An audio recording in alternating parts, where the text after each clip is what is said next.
Hello guys, this is Matson. Do you remember back in vanilla World of Warcraft when the world was so alive and everywhere you went you saw a fellow player questing or whatever? Or you had a go-to guy for your profession needs? Or when you were spamming global channels for a tank for your dungeon? WoW was a massively multiplayer online role-playing game for a reason, but nowadays that game feels less like a massive multiplayer experience outside of raiding an arena. And this is because over the years, Blizzard made features to WoW that have not encouraged interacting with players, to the point where you can do just about everything by yourself. While convenient, they make the worlds of Azeroth, Draenor, and Outland, and the Shadowlands feel lifeless and or empty. In this video, I will go over 5 features that downplayed the social aspects of World of Warcraft. Starting at number 5, we have Enchanting Vellums.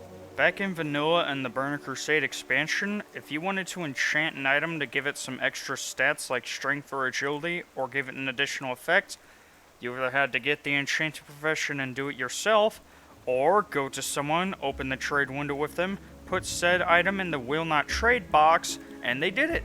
Basically, this was the only profession where you couldn't simply use the auction house to get what you need, aside from materials. That changed in the Wrath of the Lich King expansion when Vellums were introduced. You just put an enchant on them, and it turns into an item that you can put on the auction house or someone will buy it. Before them, it just felt right to have to go to a person so they can enchant an item for you, because not everybody had it themselves. That said, this is a minor change compared to what is to come on this list, as this only stopped you from talking to someone just to get an enchant on an item, hence this is only number 5. Then at number 4 we have portals to and from Orgrimmar, Stormwind, Dalaran, and so on. Prior to the Cataclysm expansion, portals were mostly limited to the mage class, who cast them for everyone in their party to use. The reason I said mostly is that in Burning Crusade and Wrath, their respective cities, Shattrath and Dalaran, had and still have portals to each faction's major cities, but only to those cities, not back. But in Cataclysm, they put portals all over the place, and these portals also go back to your previous location. Anyway, like I said, mages used to be the primary source for portals, for reasons mentioned above. They would give these portals to anyone in need of them in, say, Orgrimmar, and would take gold tips and or charge a small fee for them, because they originally required a reagent that you had to buy from vendors. Now with portals everywhere, just look at this helpless mage try to sell a portal. Want to sell mage portals? Please send tell.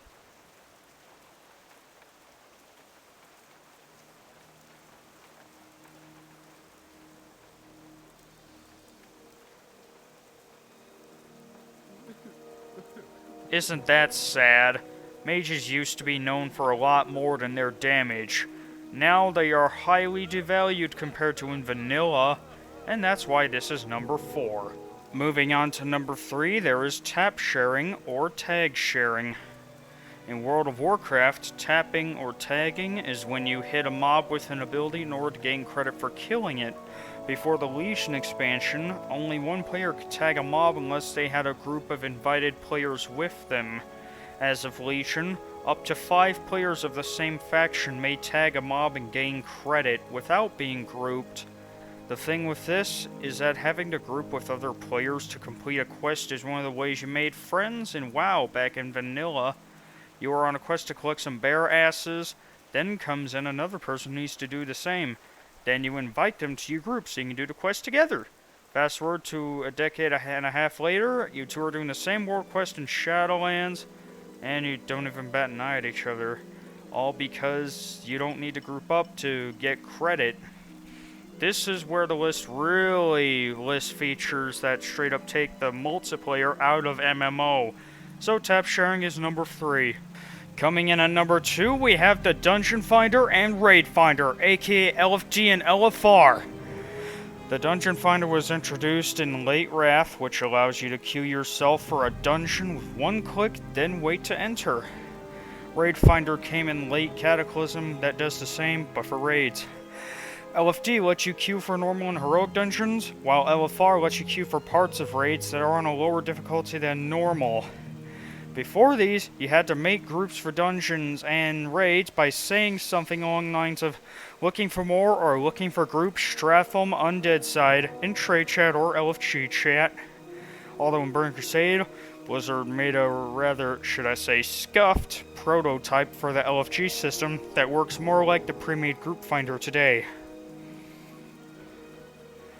Back on topic, these throw disparate people together in a group, causing hardcore players and casuals to clash, resulting in toxicity, especially in dungeons where mechanics actually exist. Then there's language barriers, because you can get grouped with people from different servers in different regions than where you live. Overall, having to spam trade chat to fill your party for the dungeon helped you get to know people and vice versa. For that reason, you made a lot of friends on your realm with whom to run dungeons if they happen to be there for you. Which leads to my next point.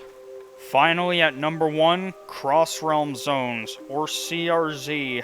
CRZ was implemented in the Mist of Pandaria expansion, supposedly to make dead servers feel more alive by having other players from other realms in your vicinity. Prior to that expansion, you only saw players on the same realm you were playing. Not only that, but if you were questing and you saw a player who needed help and you invited him, then you two completed a quest together, then you later saw them again trying to make a group for a dungeon and you joined, you would become friends, and you were building a reputation on the server. Speaking of reputation, you would either be known as a nice guy who always invites players for quests and dungeons and lets people get the loot they want, or an asshole who ninja loots everything and rants at people for making the slightest mistake. Sadly, CRZ nullifies that in retail WoW. Firstly, you play on Kel'Thuzad and see some guy from Sargeras and Ashenvale. Even if you group up for a quest together, unless you add him to your Battle.net friends list or vice versa, the odds of you seeing him again ever are extremely small. In addition, you can talk a lot of trash to that person and it won't have any impact on your reputation at all, because they aren't on your realm and won't bother to tell anyone else about you. So that is what really ruined the social aspect of World of Warcraft. That was 5 features in WoW that ruined the social aspect of the game. I'm not saying Blizzard should remove any of these from the game, but that they sacrificed player interaction for convenience. And this is why you can't really call WoW an MMORPG anymore. Yeah, you can hardly call it an RPG either, but I'll save that for another time. If you enjoyed this video, please like and comment. I appreciate subscribers as well, but I don't plan to make videos on a regular basis, so don't get your hopes up. Anyway, have a great day. Peace. But one more thing, the way I see it, WoW was at its most social in vanilla, and then it only went downhill from there.